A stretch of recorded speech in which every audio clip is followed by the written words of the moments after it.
والصلاة والسلام على سيد الأنبياء والمرسلين وعلى آله وأصحابه ومن تبعهم ودعا بدعوتهم إلى يوم الدين. أما بعد، أعوذ بالله من الشيطان الرجيم. بسم الله الرحمن الرحيم. ولا تحسبن الله غافلا عما يعمل الظالمون إنما يؤخرهم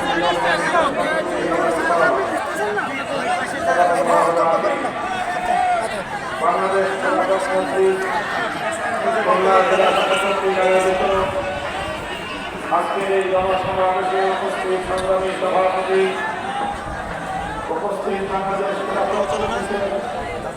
অভিভাবক পরিষদের সম্মানিত চেয়ারম্যান, দক্ষিণ বাংলা এবং সারা বাংলাদেশের প্রবীণ আলমী রহমান সাহেব, অন্যান্য ওলামায়ে কেরাম, বাংলাদেশ খেলাফত মজলিসের কেন্দ্রীয় ও জেলা নেতৃবৃন্দ, বাংলাদেশ খেলাফত যুব মজলিসের কেন্দ্রীয় জেলা ও মহানগরী নেতৃবৃন্দ, অন্যান্য সহযোগী সংগঠনের সংগ্রামী সম্মানিত দায়িত্ববৃন্দ, বিভিন্ন যান্ত্রিক অঞ্চল থেকে সমাবেত আমার বাংলাদেশ খেলাফত মজলিসের সহযোগী সংগঠনের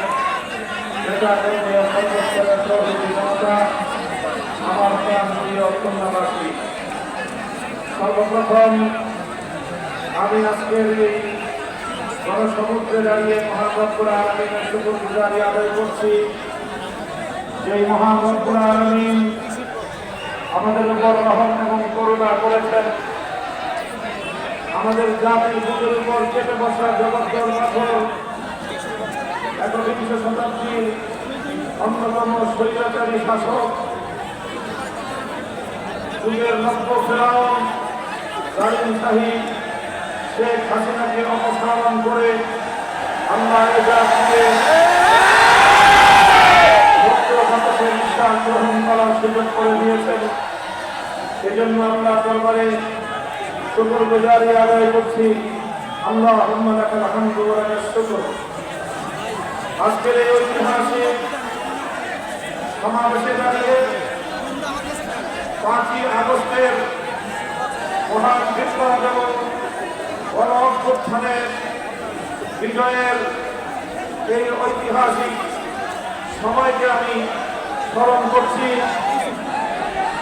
আমি এই বিজয়ের জন্য যে সকল মানুষের ত্যাগ এবং বলিদান রয়েছে তাদের সকলকে শ্রদ্ধা করে স্মরণ করছি এবং মহান রব্বুল আলামিনের কাছে তাদের উত্তম বিনিময়ে আশা করছি, দোয়া করছি, প্রার্থনা করছি।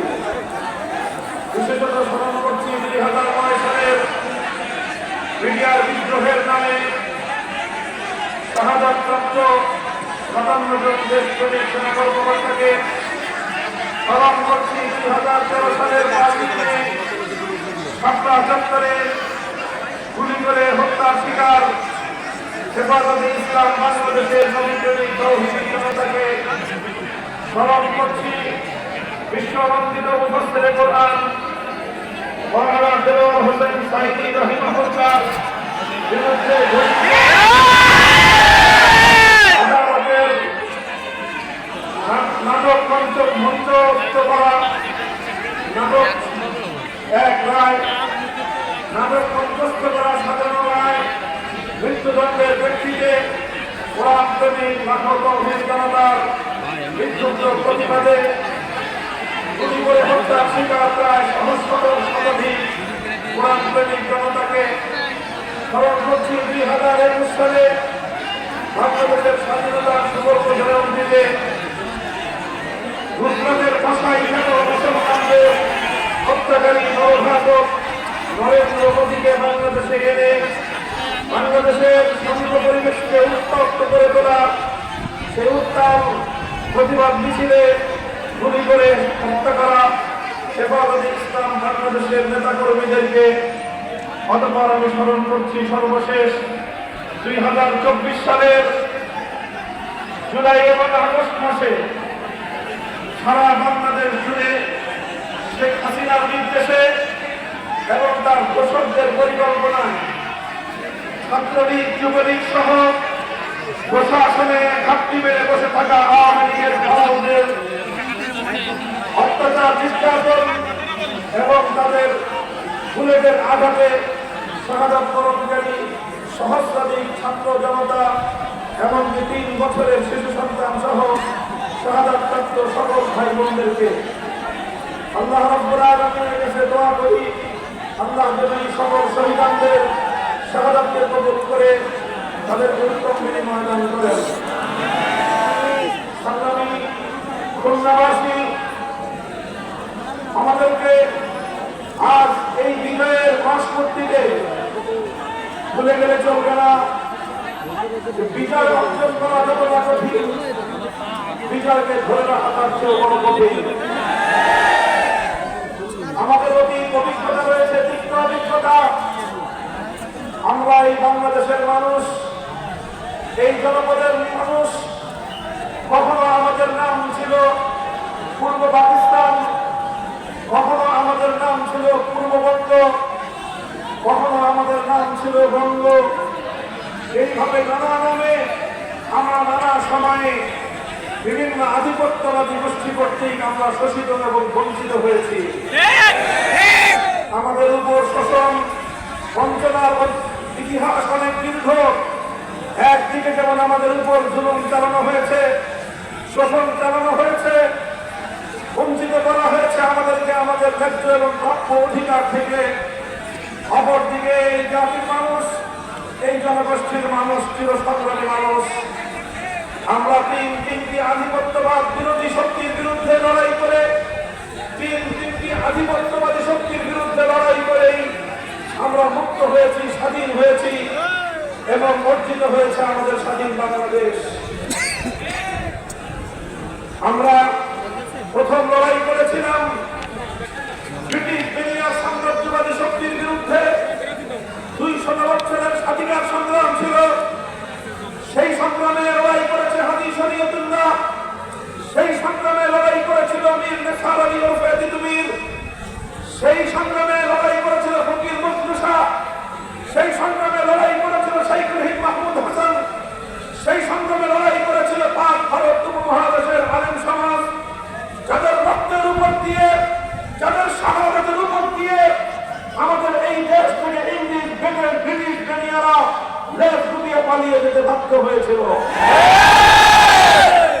আমরা সংগ্রাম করেছিলাম 19 শতকের গোড়ার দিকে বঙ্গভঙ্গের মাধ্যমে, যখন আমরা পূর্ববঙ্গের মুসলমানেরা পশ্চিমবঙ্গের দাদা বাবুদের দ্বারা বৈষম্যের শিকার ছিলাম।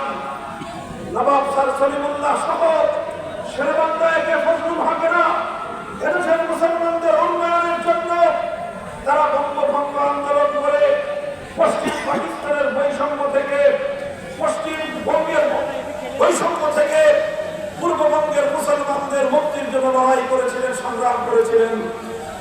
আর সেই সময়ে সাম্প্রদায়িক অপশক্তির হোতা রবীন্দ্রনাথ ঠাকুরের নেতৃত্বে এই পূর্ববঙ্গের মুসলমানদের অগ্রযাত্রাকে রুখে দেওয়ার জন্য চরম সাম্প্রদায়িক সহিংস বঙ্গভঙ্গ রোধ আন্দোলন করে আমার দেশের অগ্রযাত্রাকে রুখে দেওয়ার চেষ্টা করা হয়েছে।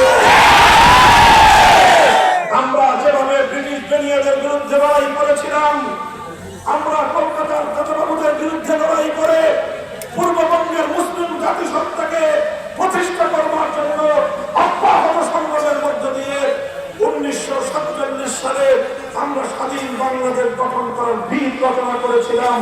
পশ্চিমবঙ্গের দাদাবাবুদেরকে আমরা বৃদ্ধাঙ্গুলি প্রদর্শন করেছিলাম। এরপরে আসলো পশ্চিম পাকিস্তানের খান পাঠানদের বৈষম্যের বিরুদ্ধে আমাদের লড়াই। 24 বছর আমরা লড়লাম, আমরা সংগ্রাম করলাম। 1971 সাল পর্যন্ত সেই সংগ্রামের পর মুক্তিযুদ্ধের মধ্য দিয়ে পশ্চিম পাকিস্তানের খান পাঠানদের বৈষম্যের বিরুদ্ধে, তাদের জুলুম এবং অন্যায়ের বিরুদ্ধে এক মুক্তি সংগ্রামের মধ্য দিয়ে এক সাগর রক্তের উপর বাংলাদেশের স্বাধীনতা অর্জিত হয়েছিল। সংগ্রামী সাথী ও বন্ধুগণ, সেদিন আমরা পশ্চিম পাকিস্তানিদেরকে বলেছিলাম, আমরা ভেবেছিলাম তোমরা আমাদের ভাই, আমরা তোমাদের ভাই।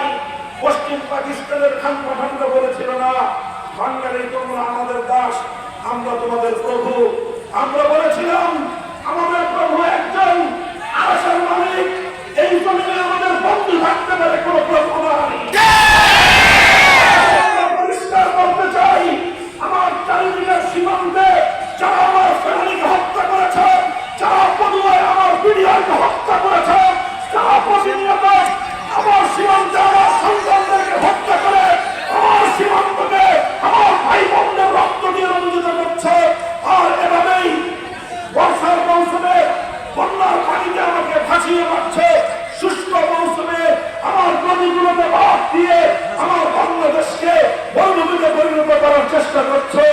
আর তোমাদের সেবাদাসী হাসিনাদের মাধ্যমে আমার বাংলাদেশকে তোমাদের করতলগত করায় আমাদের উপর যারা প্রভুত্ব ফলাতে চাও, আমরা স্পষ্ট ঘোষণা করি, বন্ধুত্বের হাত বাড়িয়ে দিবে, বন্ধুত্বের আচরণ পাবে, প্রভুত্ব করতে আসবে, চপ উপরে ফেলা হবে।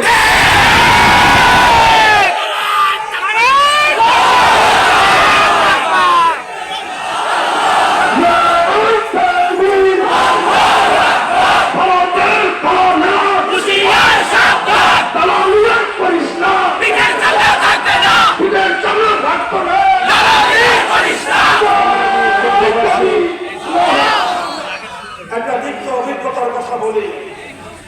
আজ আগস্ট বিপ্লব, 5ই আগস্টের এই বিপ্লব, এই অভ্যুত্থান, এই অভ্যুত্থানের পর এই অভ্যুত্থানকে ব্যর্থ করা, এই বিপ্লবকে ব্যর্থ করার অনেক ষড়যন্ত্র চলছে। আমাদের এই বিপ্লবের অর্জনকে ছিনতাই করার পায়তারা চলছে। আমাদের অতীতে অনেক তিক্ত অভিজ্ঞতা রয়েছে। 1971 সালে যে মুক্তিযুদ্ধের লড়াই শুরু হয়েছিল বৈষম্যের বিরুদ্ধে, যে মুক্তিযুদ্ধের লড়াই শুরু হয়েছিল মানুষের অধিকার প্রতিষ্ঠার সংগ্রামের মধ্য দিয়ে, যে বিপ্লবের সূচনা হয়েছিল ইনশাআল্লাহ বলে, যে বিপ্লবের অঙ্গীকার ছিল কোরআন সুন্নাহ বিরোধী কোনো আইন তৈরি করা হবে না। এই বিপ্লব ছিল, এই সংগ্রাম ছিল মুক্তির সংগ্রাম, এই যুদ্ধ ছিল বাংলাদেশের মুক্তিযুদ্ধ। কিন্তু আমরা অত্যন্ত দুঃখ আর পরিতাপের সঙ্গে লক্ষ্য করলাম 1971-এর 16ই ডিসেম্বর বাংলাদেশের বিজয়, স্বাধীনতার বিজয় অর্জন হওয়ার পর, মুক্তিযুদ্ধের বিজয় অর্জন হওয়ার কয়েক মাসের মধ্যেই আমাদের অর্জিত সেই বিজয়কে ছিনতাই করা হয়েছে। বাংলাদেশের বাইরে থেকে অন্য একটি রাষ্ট্র তাদের চিন্তা চেতনার আলোকে একটা প্রেসক্রিপশন ধরিয়ে দিল, আর সেই প্রেসক্রিপশনকে সামনে রেখে আমার দেশের কুশীল নামক সুশীল নামক কিছু কুশীল এই জাতির অভিপ্রায়, বাংলাদেশের মানুষের ইচ্ছা, বাংলাদেশের মানুষের হাজার বছরের ঐতিহ্যের বিরুদ্ধে একটি সংবিধান এদেশের মানুষের কাঁধের উপর চাপিয়ে দিল। 71-এর মুক্তিযুদ্ধের নামে 72-এর ষড়যন্ত্রের চেতনা শুরু হলো। আমরা পরিষ্কার ভাষায় বলতে চাই, বাংলাদেশের মানুষ 72-এর চেতনায় বিশ্বাসী নয়, বাংলাদেশের মানুষ 71-এর চেতনায় বিশ্বাসী। তোমরা 71-এর সেই চেতনাকে ছিনতাই করার পায়তারা চালিয়েছিলে। বিগত 50 বছর এদেশের মানুষের ইচ্ছা, তাদের অভিপ্রায় এবং তাদের হাজার বছরের ঐতিহ্যের বিরুদ্ধে তোমরা দেশকে শাসন করেছো, শোষণ করেছো, এদেশের মানুষকে তাদের প্রাপ্য অধিকার থেকে তোমরা বঞ্চিত করেছো। সংগ্রামী সাথী ও বন্ধুগণ, তাই আর বলতে চাই, 71-এর সংগ্রামের বিজয়কে যেভাবে ছিনতাই করা হয়েছিল, 2024-এর 5ই আগস্টের এই বিপ্লবের অর্জনকেও ছিনতাই করার পায়তারা চলছে। এদেশটাকে আবার ইসলাম শূন্য করার, এদেশের রাষ্ট্র, রাজনীতি, অর্থনীতি, সমাজ ব্যবস্থা, কৃষ্টি কালচার থেকে ইসলামকে মাইনাস করার পায়তারা চলছে।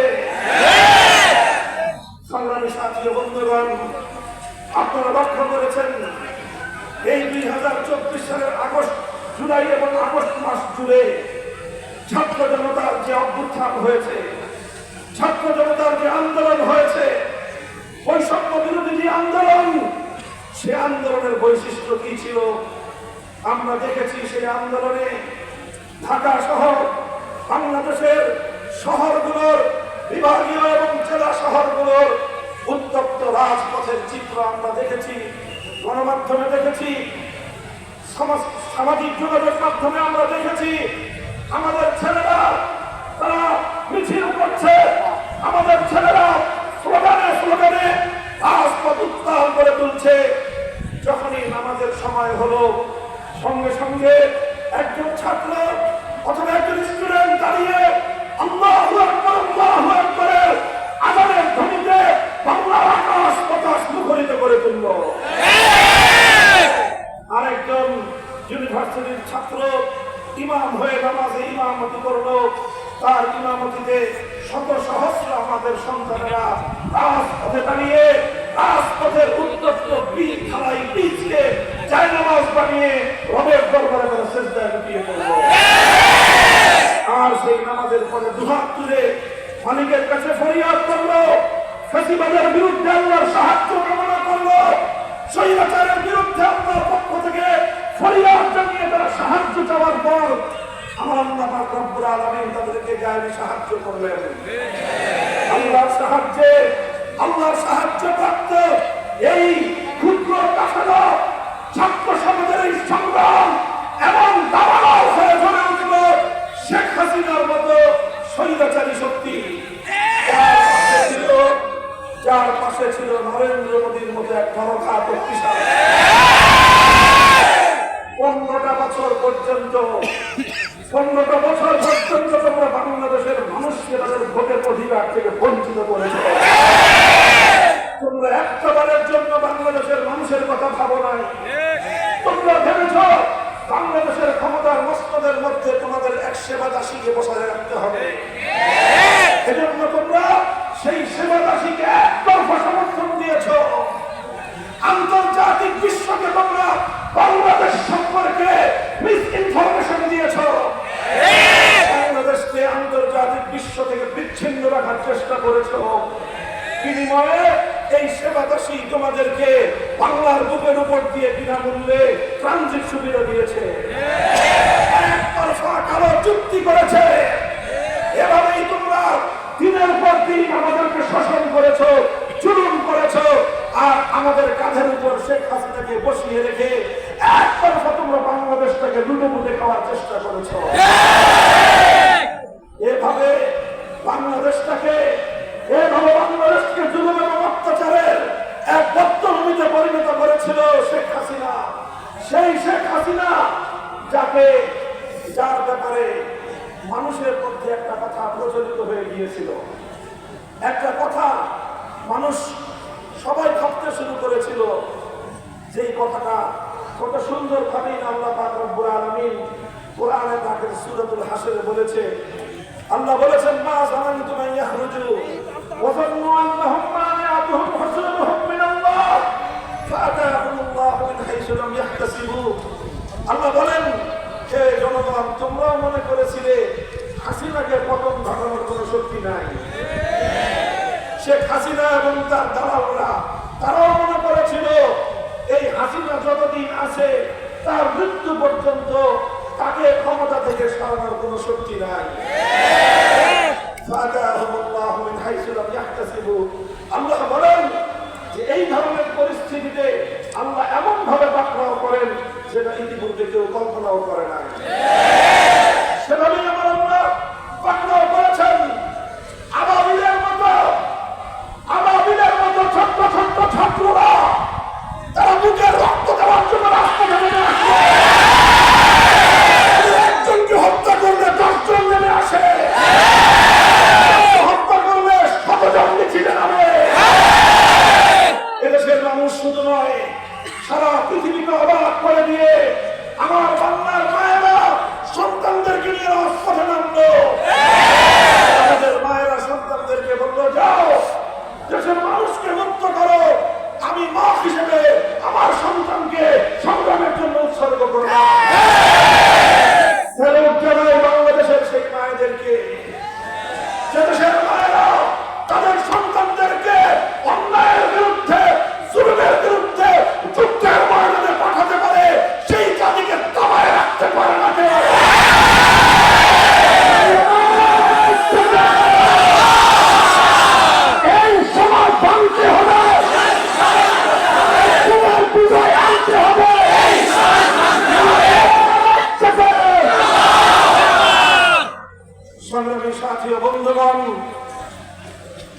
হবে আজ আমাদের প্রধান লক্ষ্য।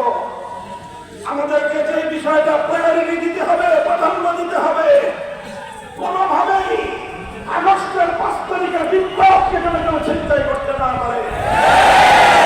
বাংলাদেশের ছাত্র জনতাকে আমি একদিকে যেমন সালাম জানাই, অপরদিকে তাদেরকে আমি সতর্ক করতে চাই, তোমরা সতর্ক থেকো, তোমরা হুঁশিয়ার থেকো, তোমরা তোমাদের সূচিত ঐক্যকে দৃঢ় এবং মজবুত রেখো। কোন ভিন দেশীয় অপশক্তি, দেশ বিরোধী কোন চক্র যেন তোমাদের মধ্যে বিভেদ তৈরি করতে না পারে। বলবো ছাত্র জনতা, আলেম সমাজের পরামর্শ নিও, আলেম সমাজের কাছ থেকে দোয়া এবং আশীর্বাদ দিও। আলেম সমাজকে বলবো, আপনারা এই বিপ্লবকে সমর্থন দিতে থাকুন, এই ছাত্র জনতাকে আপনারা পরামর্শ দিতে থাকুন, তাদেরকে দিক নির্দেশনা দিতে থাকুন। ইসলামী নেতৃত্ব যদি এই ছাত্র সমাজের পাশে থাকে, ইনশাআল্লাহ আমরা ছাত্র জনতার নেতৃত্বে একটি নতুন বাংলাদেশ উপহার দেব।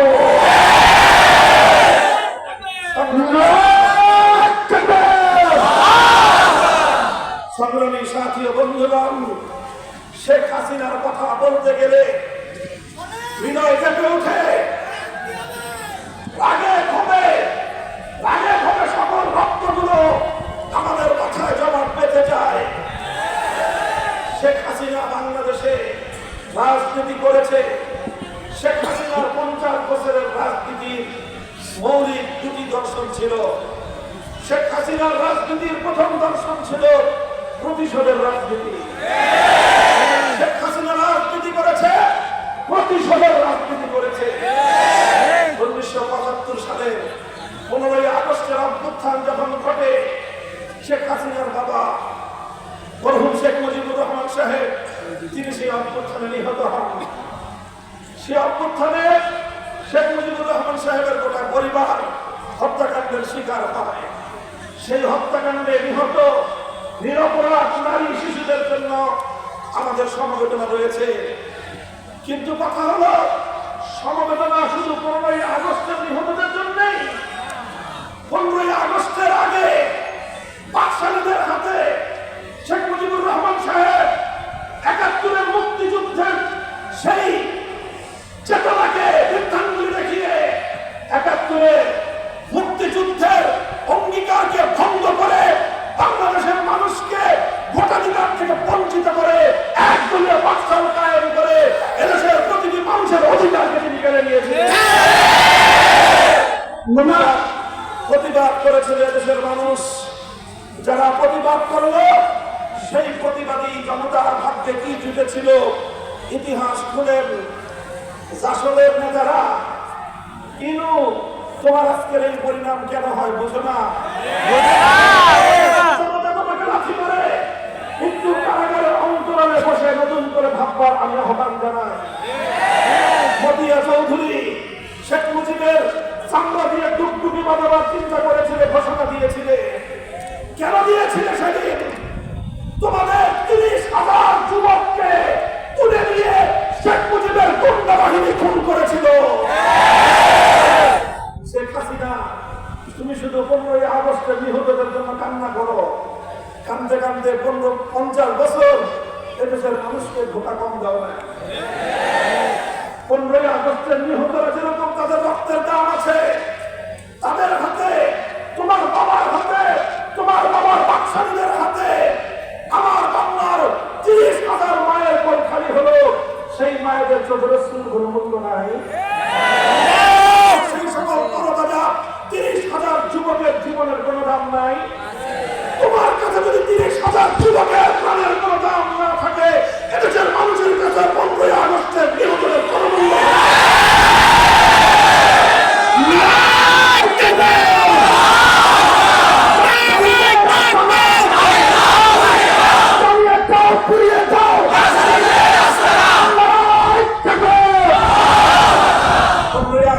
ঘটনার পরে আন্তর্জাতিক গণমাধ্যমে সাক্ষাৎকার দিয়ে বক্তব্য দিল শেখ হাসিনা।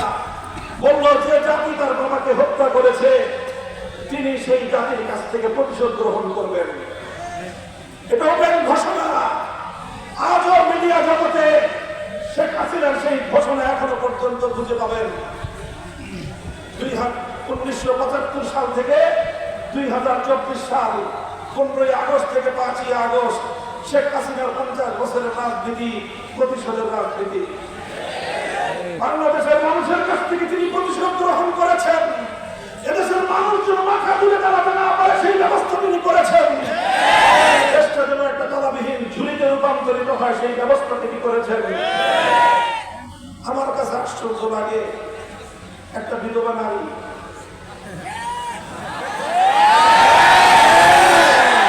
ছেলে মেয়ে কোনটা বিদেশে সেটেল, একটা বোন আছে সেই বোনের ফ্যামিলিও বিদেশে সেটেল। কত টাকা লাগে? লক্ষ কোটি টাকা আমার গরিব দেশ থেকে পাচার করলাম। আমার দেশের শ্রমিকরা মেহনত করে, কৃষকরা মাথার ঘাম পায়ে ফেলে বিদেশ থেকে আমাদের ছেলেরা, আমাদের মেয়েরা, রেমিটেন্স যোদ্ধারা কষ্টার্জিত পয়সা দেশে পাঠায় আর আশা করে বাংলাদেশটা উন্নত হবে। তোমরা মেগা মেগা প্রকল্পের নামে মেগা দুর্নীতি করে বাংলাদেশটাকে, বাংলাদেশের অর্থনীতির ভিতকে ধসিয়ে দিলে। এমন টাকা চুরি করবে পরে আমি নিজেই খুঁজে পেয়েছি এর উত্তর। আসলে তাদের এত টাকার প্রয়োজন ছিল না, কিন্তু এই টাকাগুলো তারা চুরি করেছে শুধু এজন্য যেন বাংলাদেশ মাথা উঁচু করে দাঁড়াতে না পারে, বাংলাদেশটাকে আরেকটা দেশের অঙ্গরাজ্যে পরিণত করবার চক্রান্ত করেছে। বাংলাদেশের মানুষ কোন এক সময় তোমাকে ভোট দিয়ে প্রধানমন্ত্রী বানিয়েছিল। তুমি গেলে আরেক দেশে, সেই দেশে যাওয়ার পর সেই লোক হস করে পট্টি বেঁধে হাতে তসবি নিয়ে ক্ষমতায় গেলে আরেকটা দেশে যাওয়ার পর তোমার কপালে তিলক পরায় দেয়, তুমি মেনে নাও। তোমাকে ঘোষণা করা হয় মুখ্যমন্ত্রী, তুমি হাসিতে গদগদ হও। বাংলাদেশের মানুষ তো সেদিনই তোমাকে বলেছিল আমরা আমাদের ক্ষমতার মস্তকে স্বাধীন আত্মমর্যাদা সম্পন্ন প্রধানমন্ত্রী চাই, তিলক পরে মুখ্যমন্ত্রী দেখতে চাই না। তুমি সেদিন বাংলাদেশের মান মর্যাদাকে ধুলোয় মিশিয়ে দিয়ে এসেছিলে। শেখ হাসিনার রাজনীতি ছিল বাংলাদেশটাকে ধ্বংস করার রাজনীতি। এই ধ্বংস করে সে 75-এর প্রতিশোধ গ্রহণ করতে চেয়েছে।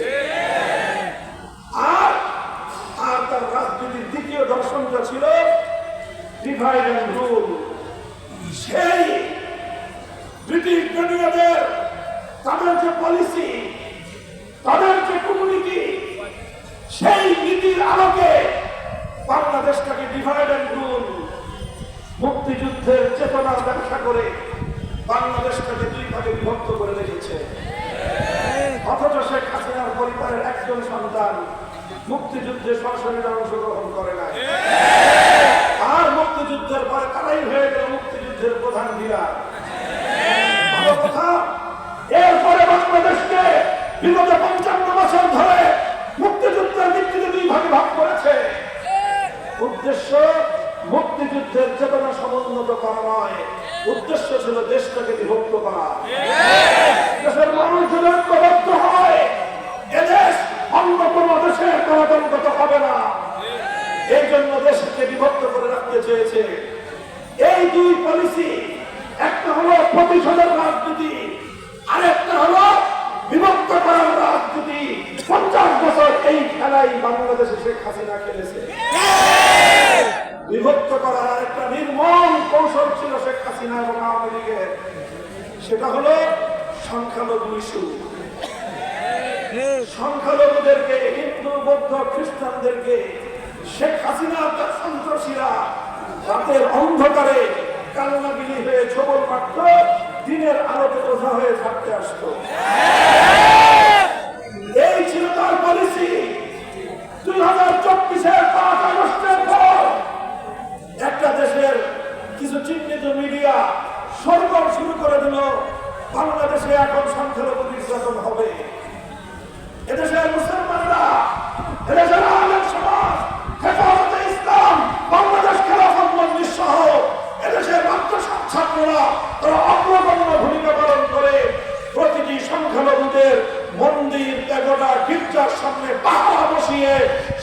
হাসিনার সমস্ত ষড়যন্ত্রকে নস্যাৎ করে দিয়েছে। বিগত এই 1.5 মাসে বাংলাদেশের কোথাও নট এ সিঙ্গেল পারসন, একজন সংখ্যালঘুর উপর কোন নির্যাতনের নজির নাই। কারণ যারা নাটক করত সেই নাটকের নায়ক নায়িকারা এখন আর দেশে নাই। এই জন্য এখন আর সংখ্যালঘু নির্যাতনের নাটক হয় না।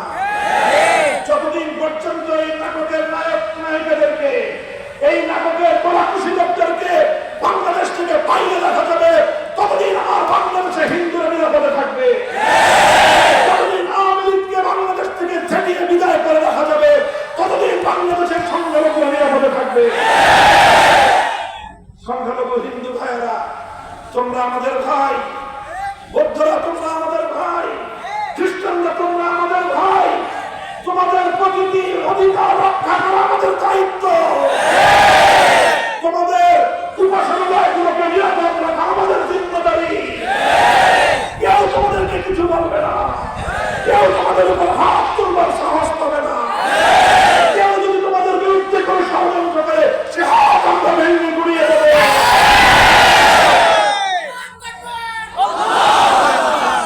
সংগ্রামী সাথী ও বন্ধুগণ, এইভাবে শেখ হাসিনার সকল ষড়যন্ত্রের বিরুদ্ধে 2024 সালের জুলাই মাস বাংলাদেশে এক অভূতপূর্ব গণজাগরণ হলো।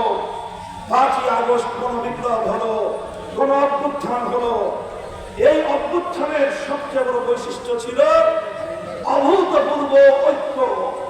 শেখ হাসিনার প্রতিশোধ এবং বিভাজনের রাজনীতিকে প্রত্যাখ্যান করে আমার দেশের তরুণ ছাত্র জনতা তারা অভূতপূর্ব একটা ঐক্য গড়ে তুলেছিল। দেশের জন্য, দেশের মানুষের জন্য ডানপন্থী, বামপন্থী, ইসলামী সংগঠন, ইসলাম ছাড়া সাধারণ সংগঠন সকলে এক কাতারে দাঁড়িয়ে গেল। স্কুল থেকে আমার ছোট ছোট কিশোর কিশোরী ছেলেমেয়েরা বেরিয়ে আসলো। কলেজ থেকে আমার ভাই বোনেরা বের হয়ে আসলো। বিশ্ববিদ্যালয় থেকে আমাদের সন্তানরা বের হয়ে আসলো। আর আমাদের মাদ্রাসাগুলো থেকে হাজার হাজার ছাত্ররা ফেরেশতার মতো বাংলাদেশের রাজপথে স্কুল, কলেজ, ইউনিভার্সিটির ছাত্রদের সাথে কাঁধে কাঁধ মিলিয়ে তারা মাঠে নেমে গেল।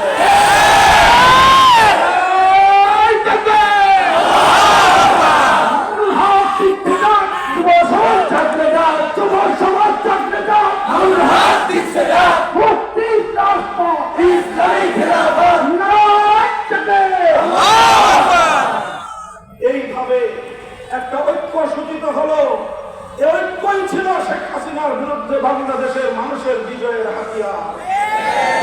কাজে আজ আমি বলতে চাই, রাজনৈতিক মতবিরোধ থাকতে পারে, রাজনৈতিক মতপার্থক্য থাকতে পারে, কিন্তু বাংলাদেশে আর কোনদিন ফ্যাসিবাদ ফিরে আসতে পারবে না। স্বৈরতন্ত্রের স্থান বাংলার মাটিতে হবে না ইনশাআল্লাহ। এজন্য আমি বিগত এই বিপ্লবে যারা যেভাবে অংশগ্রহণ করেছেন সকল বিরোধী রাজনৈতিক মত এবং পথের লোকদেরকে আমি আহ্বান জানাই। বিএনপির রাজনৈতিক দল, জামায়াতে ইসলামী, ইসলামী আন্দোলন বাংলাদেশ, বাংলাদেশ খেলাফত মজলিস, জমিয়ত উলামা ইসলাম, খেলাফত আন্দোলন, নেজামে ইসলাম পার্টি, এনডিপি, গণতন্ত্র মঞ্চ সহ এভাবে গণ অধিকার পরিষদ যারা যারা সংগ্রাম করেছ, রাজনৈতিক মতপার্থক্য থাকতে পারে, ফ্যাসিবাদের বিরুদ্ধে আগস্ট বিপ্লবকে রক্ষা করার জন্য আমাদের স্পষ্ট ঐক্য ধরে রাখতে হবে। মনে রেখো, সীমান্তের অপর প্রান্তে বসে শেখ হাসিনা কিন্তু নীরব নাই। শেখ হাসিনা কিন্তু ঘুমায় না।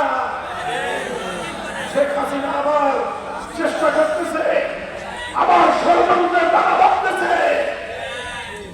সাপের কিন্তু লেজে মারা দিয়েছ, ওর মাথা কিন্তু এখনো ভাঙা হয় নাই। আমরা ভারত সরকারকে স্পষ্ট ভাষায় বলতে চাই, বন্ধুত্ব সুলভ, প্রতিবেশী সুলভ আচরণ করবেন, আমাদের কাছ থেকে প্রতিবেশী সুলভ আচরণ পাবেন। বিগত জাতীয় নির্বাচনগুলোতে নির্লজ্জভাবে বাংলাদেশের মানুষের অধিকারকে যেভাবে আপনারা ডুবাইয়ে ফেলেছেন, শুধু আপনাদের সেবা দাসীকে, হাসিনাকে ক্ষমতায় রাখার জন্য এদেশের আগ্রহ নরেন্দ্র মোদী আপনার পায়ের নিচে পিষ্টে করেছেন। ভারতের জনগণকে আমরা বলতে চাই, ভারতের জনগণ আপনাদের সঙ্গে আমাদের কোনো বিরোধ নাই। দুই দেশের জনগণের মধ্যে আমাদের বন্ধুত্বের দুয়ার অবারিত থাকবে। নরেন্দ্র মোদীর মতো হিন্দুত্ববাদ প্রতিষ্ঠাকারী এই ধরনের সাম্প্রদায়িক শক্তি যেন ভারতের ক্ষমতায় থাকতে না পারে, তার মতো ষড়যন্ত্রকারীরা যেন আমার বাংলাদেশের আভ্যন্তরীণ বিষয়ে কোনো ষড়যন্ত্র করতে না পারে। কাজেই শেখ হাসিনাকে আশ্রয় দিয়েছেন, এই আশ্রয় কিন্তু শেখ হাসিনা আমাদের কাছে প্রাপ্য।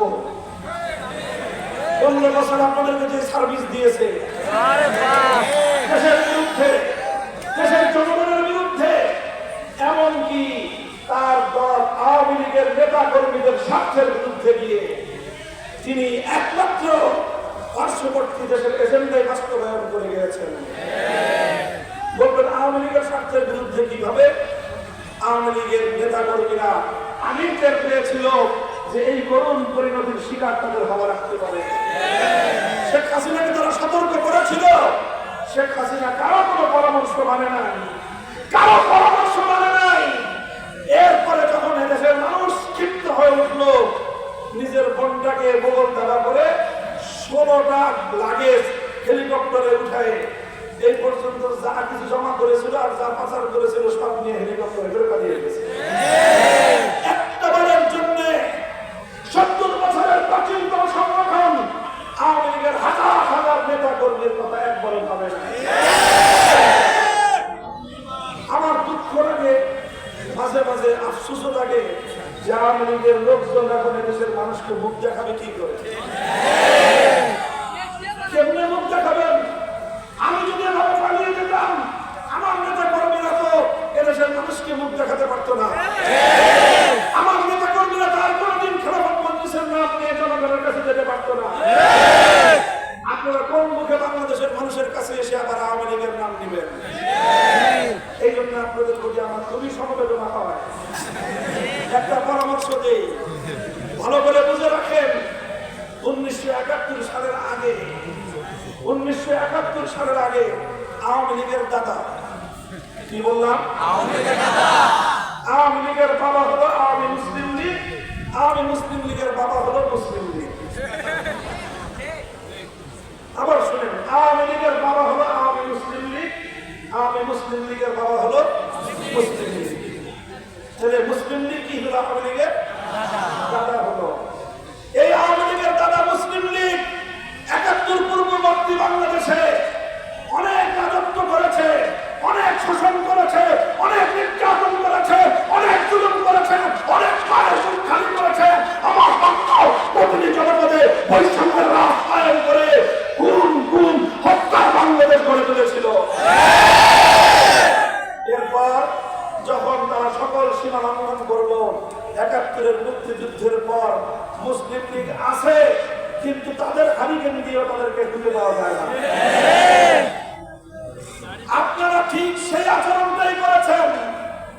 71-এর পূর্ববর্তী আপনার দাদা মুসলিম লীগ যা করেছিল দেশের জনগণের সঙ্গে, 1971-এর পরে 72 সাল থেকে 2024 সাল পর্যন্ত যতদিন ক্ষমতায় থাকার সুযোগ পেয়েছেন বৈধ অবৈধ উপায়, আওয়ামী লীগের আচরণ দেশের মানুষের সঙ্গে মুসলিম লীগের চেয়ে নিকৃষ্ট এবং জঘন্য ছিল। আমরা আওয়ামী লীগের এই 15 বছর, আগের 5 বছর, 20 বছর, এর আগের 3.5 বছর, প্রায় 24 বছর বাংলাদেশে কোন ইসলামপন্থী আলেম ওলামা, কোন ইসলামী সংগঠন মুখ ফুটিয়ে কথা বলার সাহস পাই নাই, সুযোগ পাই নাই। কি নির্যাতনটা আমাদের উপর আপনারা করেছেন। এরপরে গত 15 বছর তো বিরোধী মত পথে একটা মানুষকে একটা কথা বলতে দেন নাই। হেলমেট ঠিক করেছেন, হাতুড়ি ঠিক করেছেন। আমার দেশের মানুষের ট্যাক্সের পয়সায় পালিত পুলিশ, যারা জনগণের সেবায় নিয়োজিত, সেই পুলিশে ব্যাপকভাবে ছাত্রলীগদেরকে ঢুকিয়ে দিয়ে পুলিশটাকে পুলিশ লীগ বানিয়েছিলেন। আর পুলিশ ভাইদেরকে দেখলে মায়া লাগে।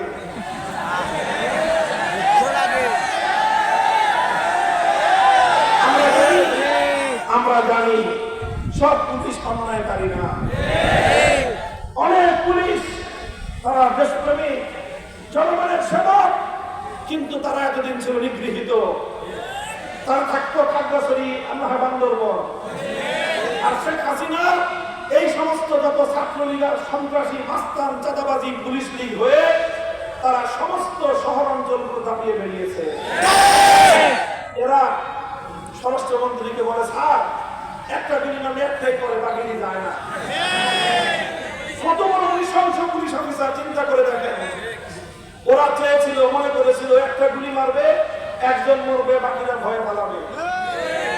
কিন্তু 2024 সালের বাংলাদেশের সমীকরণ সবকিছুকে পাল্টে দিয়েছে। মানুষ পণ করে লেগেছে, রক্ত দেব, জীবন দেব, মৃত্যুর ভয়কে পরোয়া না করে দেশটাকে মুক্ত করার জন্য লড়াইতে লেগেছিল।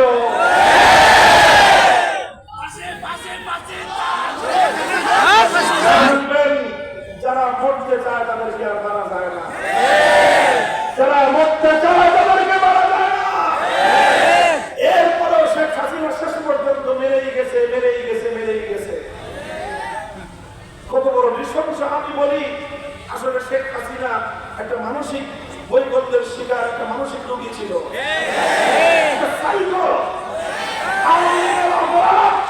আওয়ামী লীগের অপরাধ ছিল এত প্রাচীনতম একটা দল, অভিজ্ঞ অভিজ্ঞ লোক থাকতে এইরকম একটা মানসিক প্রতিবন্ধীকে আপনারা বছরের পর বছর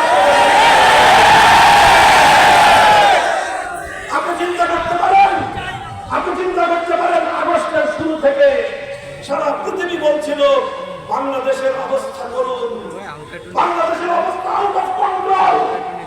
3 তারিখে সেনাবাহিনী বলে দিয়েছিল এদেশের জনগণের উপরে আমরা ঘুরে করতে পারবো না। শেখ হাসিনা আবার নতুন করে বৈঠক করে তার লালিত পালিত তার নিজস্ব গুন্ডা বাহিনীকে দিয়ে চেষ্টা করেছিল এদেশের মায়ের সন্তানদেরকে হাজার হাজার নয় লক্ষ হলেও খুন করে ক্ষমতার মসনদ টিকিয়ে রাখতে। আপনাকে একটা কথা শুনেছেন, সবাই বলতো 1 লাখ মানুষকে যদি খুন করতে হয়, খুন করে হলেও শেখ হাসিনা ক্ষমতায় থাকবে। এই কথা আওয়ামী লীগের লোকেরাই বলতো। তারা বুঝাতে চাইতো শেখ হাসিনা কোনো মূল্যে ক্ষমতা ছাড়বে না। এইরকম একটা মানসিক বৈকল্যের শিকার, মানসিক ব্যক্তির শিকার, এরকম একটা মানসিক প্রতিবন্ধী ব্যক্তিকে দেশের জনগণের কাঁধের উপর আপনারা 20 বছর চাপায় রেখেছেন। এই জন্যই আওয়ামী লীগের নেতৃত্বে প্রত্যেকটা লোকের বিচার হওয়া উচিত। শেখ হাসিনার মতো এই ধরনের একটা নৃশংস জঘন্য নমরুদ এবং ফেরাউনের চেয়ে বড় জালেমকে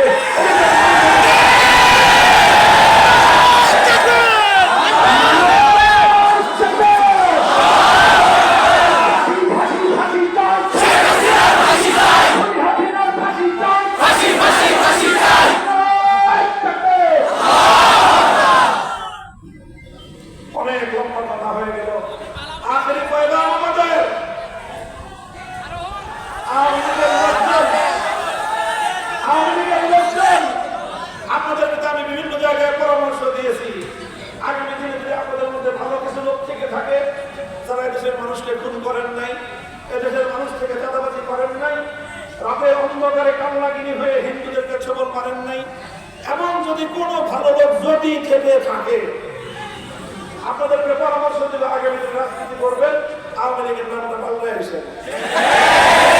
এবং আরেকটা কথাও বলেছি, একটা গণ তওবার অনুষ্ঠান করেন। আমি উপস্থিত থেকে তওবা করাবো আপনাদেরকে। এরপরে বাংলাদেশের রাজনীতিতে আপনাদেরকে পুনর্বাসিত করার চেষ্টা করব, কারণ আমরা প্রতিশোধের রাজনীতিতে বিশ্বাসী নই। আমরা চাই যারা আপনাদের মধ্যে ভালো মানুষ আছেন পুনর্বাসিত হন, কিন্তু মনে রাখবেন ফাঁসিবাদী ফাঁসিবাদ দালাল হিসেবে বাংলাদেশের রাজনীতিতে আসবার চেষ্টা করলে এদেশের মানুষ কোনোদিনও বরদাস্ত করবে না।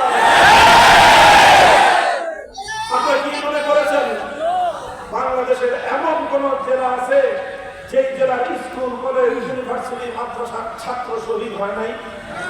আছে? বহু বাবা আজও পর্যন্ত তার সন্তানের লাশ খুঁজে পায় নাই, হত্যাকারী সন্তানের লাশ গুম করে ফেলেছে। আজও বহু মা রাতের পর রাত নির্ঘুম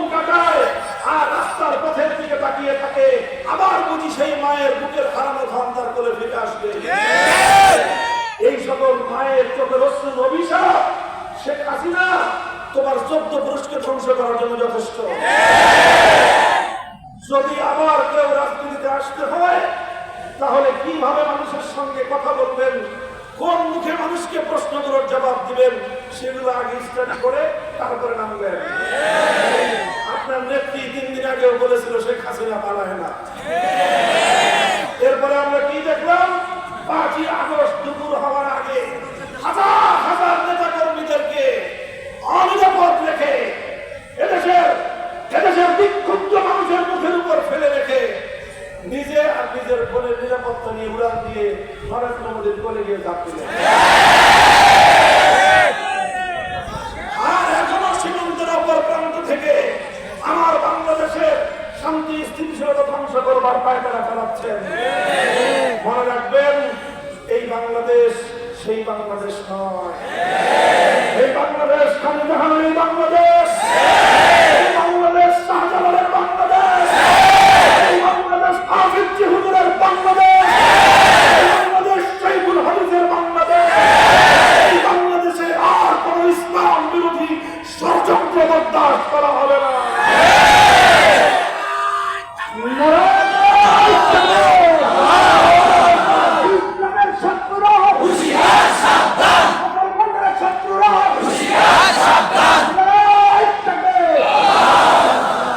আমি বলবো, এখন আমাদের সামনে অনেক বড় বড় চ্যালেঞ্জ রয়েছে।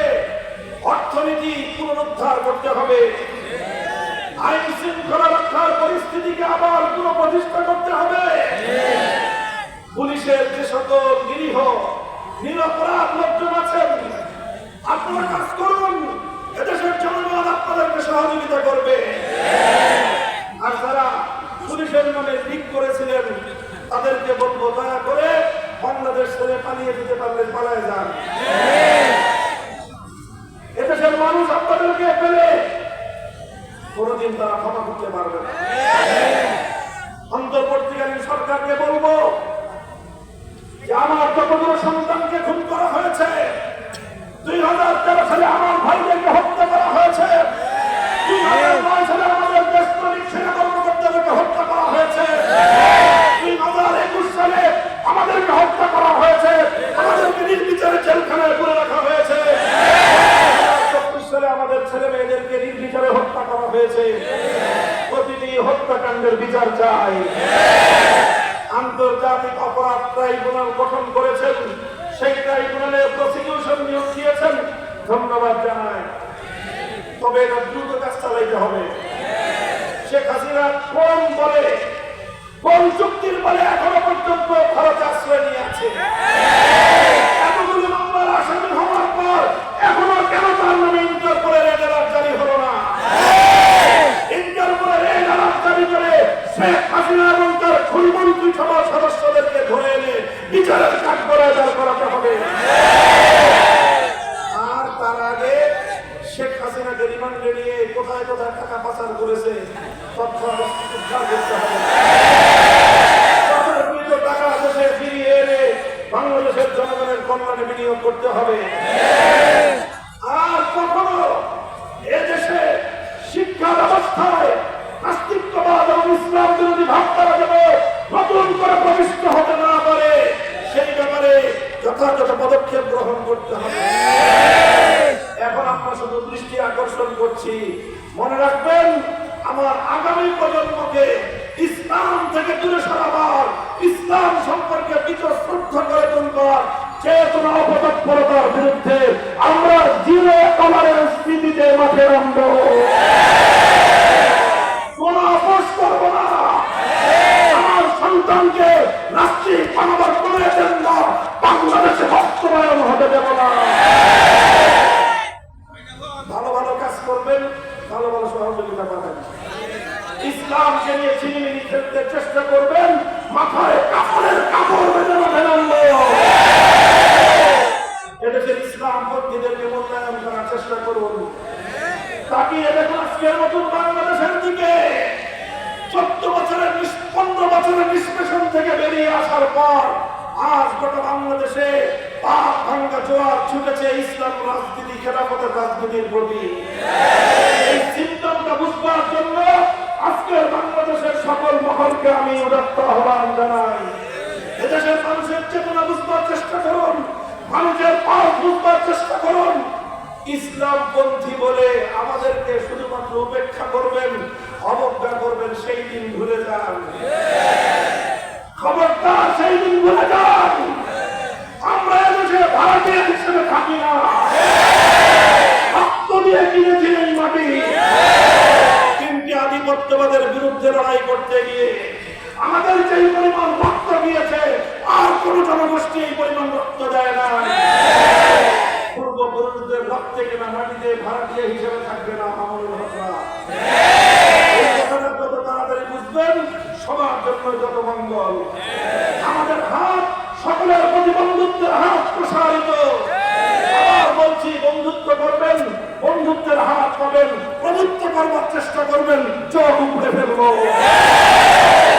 সংগ্রামী সাথী ও বন্ধুগণ, দীর্ঘ সময় পর্যন্ত প্রতিকূল আবহাওয়া উপেক্ষা করে বিকালের প্রোগ্রাম আজকে রাত্রে হচ্ছে। এই গণসমুদ্র আপনারা তৈরি করে খুলনার মানুষ শেখুল হাদিস আল্লামা আজিজুল হকের যুগ থেকে আমাদেরকে ভালোবাসেন। আর সেই ভালোবাসার আপনারা প্রমাণ রেখেছেন। আগামী দিনেও ইসলামের যে কোনো প্রয়োজনে এভাবেই আপনারা রাজপথে নেমে আসবেন। বৈষম্যহীন সমাজ করতে চান,